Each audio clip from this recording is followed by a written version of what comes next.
What I will encourage you to do is match the equipment with the expertise you have in your facility. Make sure you have people who are qualified. If it's radiographers, other technologists, make sure you have them as you acquire the equipment. And I'm hoping with time, we'll sit down with meds and we can actually come up with a matrix where we can be able to identify the areas of specialization that you need based on your facility, such that you have the right people, you have the right equipment, and therefore you're serving the right market. That's extremely key. At Mata, we have 6 clinics around the city, and we're just about to open another one in Karen. And I do have equipment in all those facilities, but I don't have the same equipment in every facility, because the market dynamics will determine the kind of equipment you need in your facility. And that's why it's important that you understand the market dynamics from where you are.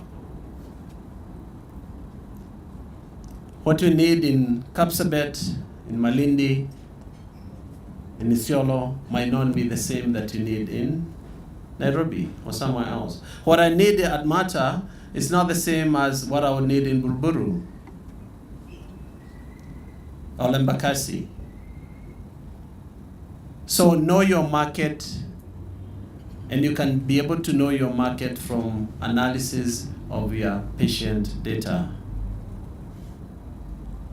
So know your patients. If you understand the demographics of your patients, you will be able to tell, these are the types of equipment that I need. If you're living somewhere where there are elderly people and there are more people, I think Shadrach mentioned as that the aging population, you might need something that helps you with bone density, so that you can understand the orthopedic needs of the elderly. When you know your patients, you know your market, then you acquire the right equipment. And that's why we don't make equipment purchasing just out of the blues, just out there. Make sure you're actually planning based on the data that you have.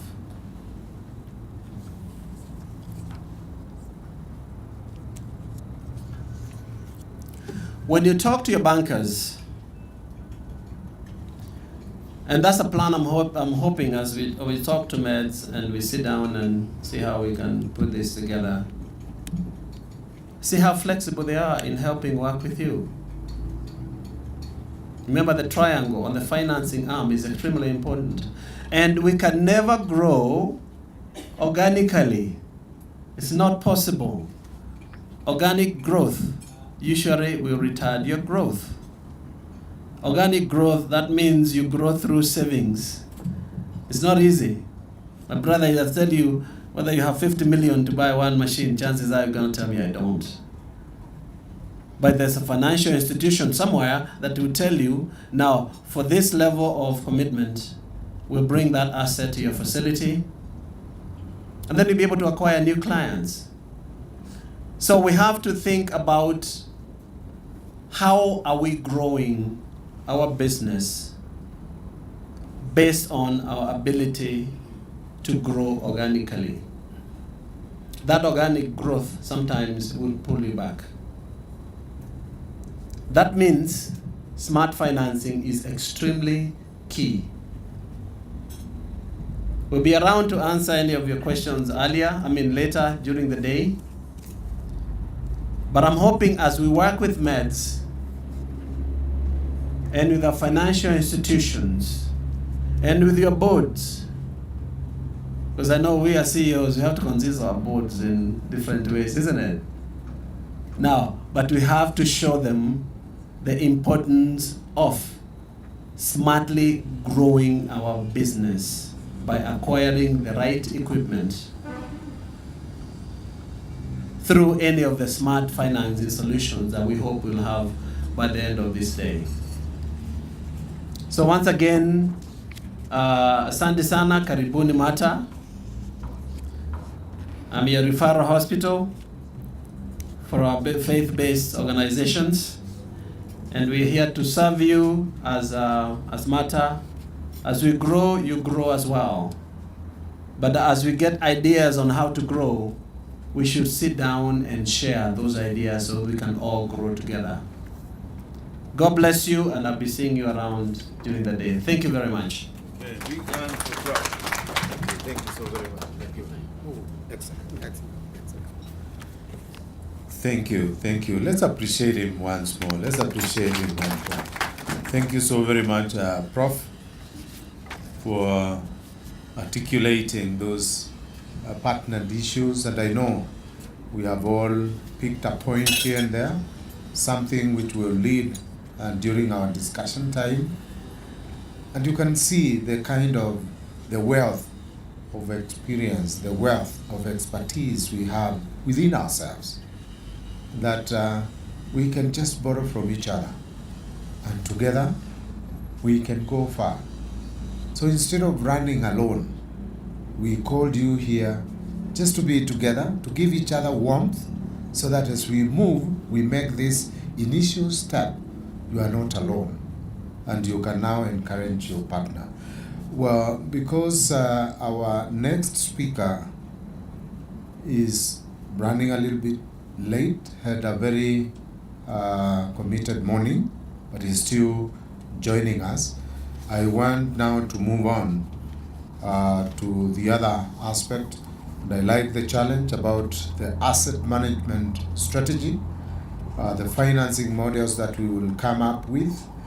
But now there is the aspect of risk management, that we are going into a field we are not sure. How do we mitigate our risks? And these risks are not associated with the equipment alone. They are to do with so many other things. Even Kenya is now developing a culture that is common in Western countries, where mitigation and litigation and all those aspects come into play. That my patient shouldn't have died. But you see, you're not God. You can't really control situation. Others going physical. You are the one who caused this death. We've seen that happening. But do you transfer those risks? Do you have any other aspect? So with us again is a key player in the industry, and that is Minet Healthcare Consulting, where we have consultant people who, other than just today, we can work with them in this journey of risk management. So let us put our hands together for Dr. Njoki Fernandez, who is going to just also share with us some of those challenges, some of those issues, and how we can go about really mitigating or reducing the negative impact on some of the risk. Let's put our hands together for that time.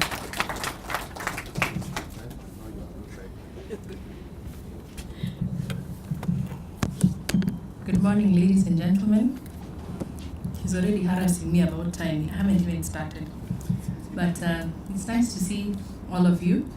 We met a few of you in June, was it? In Mombasa for the CEO's workshop. And it's good to see all of you again. So my task is to put a spanner in the works.